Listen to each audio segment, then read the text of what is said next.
welcome to Faithbook Friday. Our next few lessons are going to revolve around something that started in my head the end of May, early June of this year, as we welcomed our second grandchild, our first grandson, into the world. And one night my daughter was up feeding him and I had stayed up with her. And after she went back to bed, I just sat and held the baby. And there is nothing that makes me feel closer to God than being around a newborn baby. And as I sat there, the words, "Be still and know that I am God," just came over my heart in a new way, in a fresh way. And I wanted us to look at those verses today. But our series is going to be Childlike Faith. Why does Jesus tell us that we need a childlike faith? What lessons can we learn from babies and children that would cause us to grow a deeper faith with the Lord Jesus Christ? So today we're going to be in Psalm 46. Our key verse is going to be verse 10, but I want to read the whole chapter. It's short. In Psalm 46 we read, "God is our refuge and strength, an ever-present help in trouble. Therefore we will not fear, though the earth give way and the mountains fall into the heart of the sea, though its waters roar and foam and the mountains quake with their surging. There is a river whose streams make glad the city of God, the holy place where the Most High dwells. God is within her, she will not fail. God will help her at break of day. Nations are in uproar, kingdoms fall. He lifts his voice, the earth melts. The Lord Almighty is with us, the God of Jacob is our fortress. Come and see what the Lord has done, the desolations he has brought on the earth. He makes wars cease to the ends of the earth.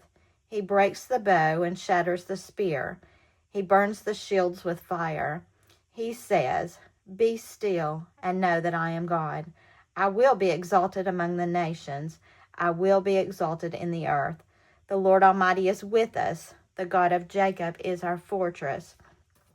Now, as I said, our focal verse is going to be Psalm 46:10, the "Be still and know." And for this particular layout, and I can promise you this is not going to be a continuing layout where I keep adding and adding and adding to the same layout. I just wanted to focus on these words, "Be still and know that I am God." So as I sat there one of those nights thinking about this baby, about the amazing gift that God had given us, about just how incredible he is, about the stillness of the night when nothing is weighing on your brain. These words have never been more true to me, I think, than they were at that particular moment.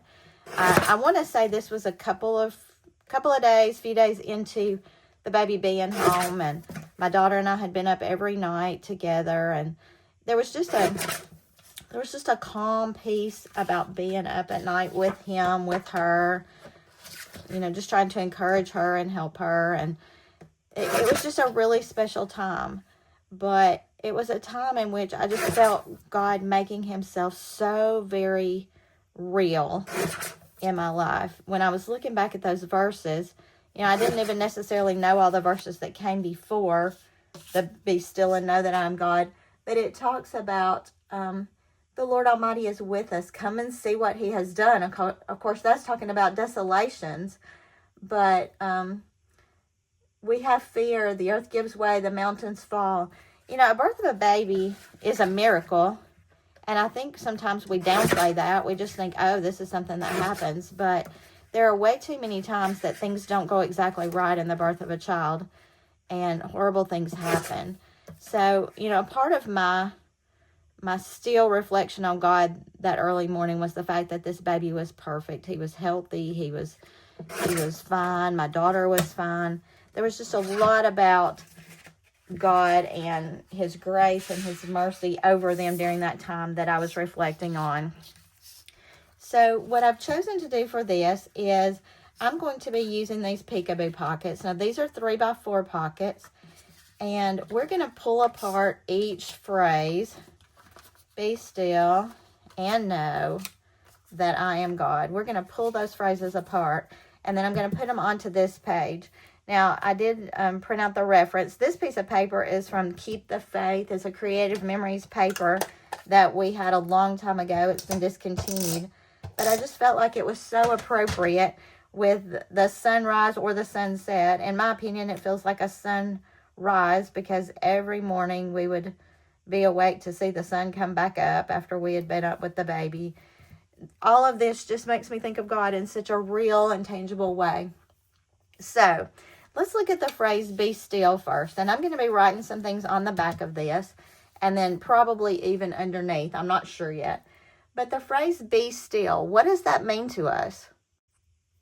I think sometimes that we think that means, well, just sit with our hands folded and wait on God to happen, to come, to do whatever. But let's look at a few verses about being still. And I have marked several of these in my Bible just because there's a lot of verses I want to get to today. So in Exodus chapter 14, Exodus 14 and verse 14, we read these words. The Lord will fight for you. You need only to be still. So when we read those verses, the Lord will fight for you. You need only to be still. I think about the fact that we need to stop questioning. We need to stop questioning if God is capable, if he is strong enough, can he do it? We need to just understand that when we are still, God can fight for us. So I'm going to put that. God can fight for us. And he does. He fights for a relationship with us. He fights through all the noise of our lives to pursue that relationship with us. So that Exodus 14:14 is a big reference to me. And let's look over in Psalm 37:7. In Psalm 37:7, be still before the Lord and wait patiently for him. Do not fret when people succeed in their ways, when they carry out their wicked schemes. So, Psalm 37:7, it says, be still before the Lord. I love this. Be still before the Lord.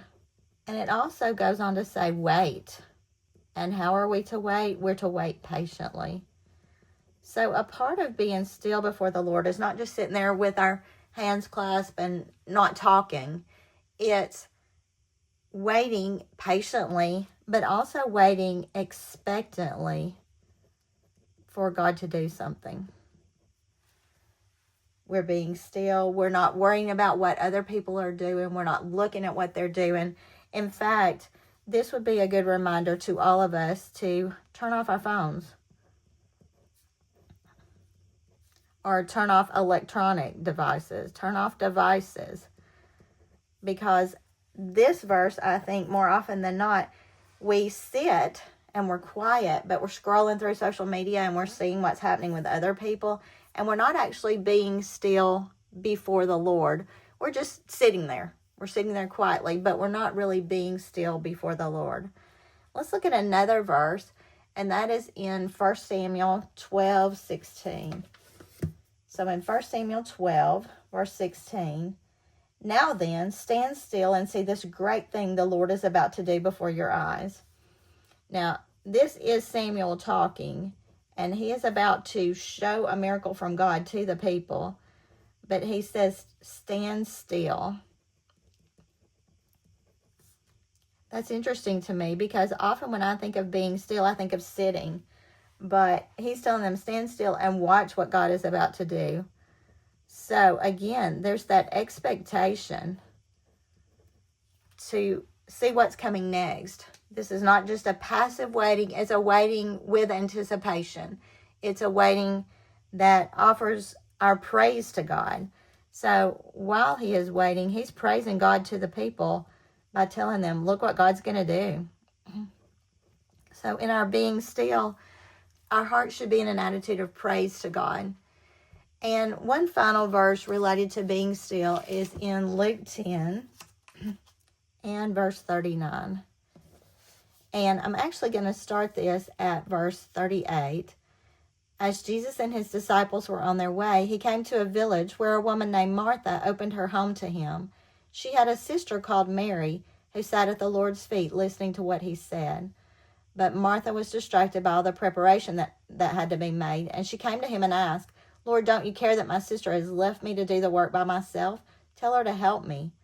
"Martha, Martha," the Lord answered, "you are worried and upset about many things, but few things are needed, or indeed only one. Mary has chosen what is better, and it will not be taken away from her." So Mary chose to be still. How often in our busyness do we just run around doing all the things that we think need to be done, when all Jesus wants is for us to be still and pursue the relationship with him.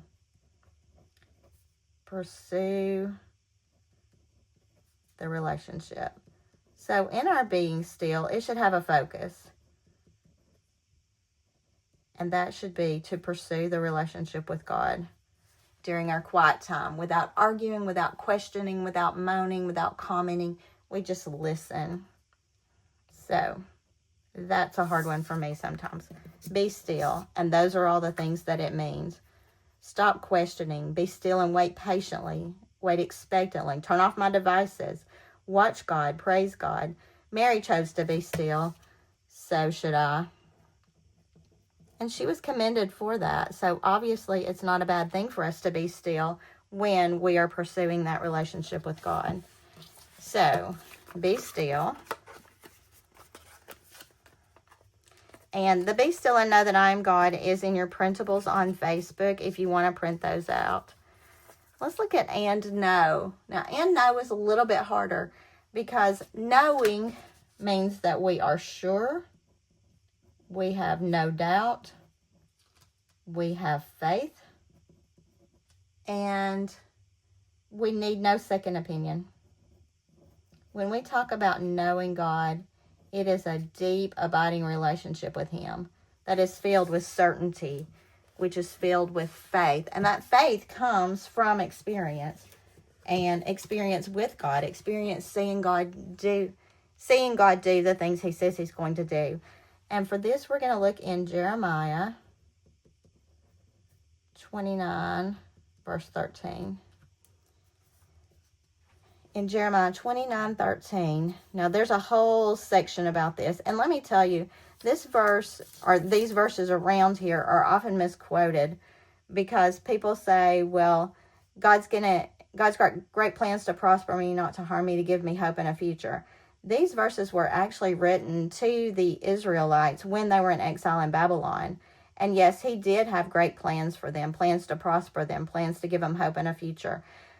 We can't just take that little verse 11 out of context and know that, or say that God has great plans, he's going to prosper us. That's where the prosperity religion comes in, that says, okay, if you follow God, you're always going to get the things you want. That is not the case at all. But I do love verse 13, and it says, "You will seek me and find me when you seek me with all your heart." Verse 14, "I will be found by you, declares the Lord, and will bring you back from captivity." That's how we know that these verses are written to specific people. "I will gather you from all the nations and places where I have banished you, declares the Lord, and will bring you back to the place from which I carried you into exile." So, yes, these verses were written for a specific time to a specific people. But we do know if we seek God, we will find him. And that's part of the knowing. We can't know God intimately in a relationship with him until we look for him, until we go through some of these trials where our faith is made real because of what he does, until we see him work in our lives. It's hard to actually know him, but when we seek God, we will find him. That's how we come to know him. Now, I think we come to know God in many ways. You know, I told you there is nothing more precious to me than holding a newborn baby. So when I'm sitting holding a baby, I'm so very aware of God as my creator, as the sustainer, as the one who gives life. I just see so many wonderful attributes of God when I'm holding a baby. But we come to know God through our experiences and the way we respond in those experiences. So if we be still, we can know that he is God. And we're going to look at several verses related to I am God, because God is many, many things to us. I mentioned to you that for me, I look at him as the creator, and that's so important to me. But let's look at several verses. We're going to look first in Proverbs. And we're looking at Proverbs 19:21. And this verse says, "Many are the plans in a person's heart, but it is the Lord's purpose that prevails." I love the fact here that God is in control. He is almighty. I take comfort in the fact that I may make lots of plans, and I may think that those plans are even good, but the Lord's purpose is going to prevail. I've been reading through 2 Kings and the Chronicles lately, and in Isaiah, and God even used evil people to make his plans come to pass. So it gives me a lot of comfort to realize that God does have a plan. His plan is going to happen. He doesn't even necessarily need me, but he gives me the opportunity to be involved in his plans. Yet he is always in control. Thank the Lord. That's why he is God and I am not, and I am so grateful for that. Now let's look at Psalm 47:7. This verse says, "For God is the King of all the earth. Sing to him a song of praise." So God is our King. That means he rules. A king has to have something to rule over. And I'm so grateful that God rules over all creation. He knows when to make the sun shine. He knows when to send the rain. He knows all the things that we need to sustain our life. And he does that. He is the King. And I'm going to put of all creation because that's so important to me. That's how I see him. The King of all creation. Now let's look at Psalm 46:1. That's right back to one of the verses we just read as we started this lesson. In Psalm 46:1, God is our refuge and strength, an ever-present help in trouble. Refuge. How many times do you just need to run to God just for that safety, security that he provides? He is our strength and he is our help. I think about this in light of just this past week in our little small town. We have a small town, 16,000 people, and there was a really bad accident caused by someone running from the police just this past weekend, and one 17-year-old boy was killed in the car crash that happened as a result of that. Several others are very injured. They're in various hospitals around the state fighting for their lives. It was just a really sad situation. And then things started being posted on social media that this dad lost his wife a year and a half ago, and he is the father to 3 boys, and 2 of his boys were in this accident. They were not the ones killed, but they're in 2 different hospitals, like an hour and a half apart from each other. Don't you think at this point in time, this man is really clinging to God for refuge? He probably just wants to hide from it all, and he can't. He needs strength. He needs help from God. This verse has really stood out to me during this past week. An ever-present help in trouble. So let's put he is always present, because that is important. All right, let's look back further back in the Old Testament. Let's look at the book of Joshua. This is a verse that I thought was great. We used this as a Bible school verse one year in Joshua chapter 1 and verse 9. And this verse says, "Have I not commanded you? Be strong and courageous. Do not be afraid. Do not be discouraged, for the Lord your God will be with you wherever you go." So he is with us. We don't have to be afraid. We don't have to fear. We can be strong and courageous. And I'm going to put that word courageous in there. In our Sunday school lesson Sunday, one of our teachers brought up the fact that courage is not just doing something that you feel like you should do. Courage involves being a little bit fearful before you do it. It's not really courage if you just go in and do something because you want to do it. Courage involves a little factor of fear in it. And it's good that we can look at this verse and see that we don't have to be afraid, because God is with us wherever we go. We can be discouraged by what's going on in the world, but if we take God's strength and his courage even when we're afraid, we can go through and we can do the things God calls us to. And then one last verse, and that is Isaiah 41:10. You can see where a lot of my Bible reading has been lately. Isaiah 41 and verse 10. So do not fear, for I am with you. Do not be dismayed, for I am your God. I will strengthen you and help you. I will uphold you with my righteous right hand.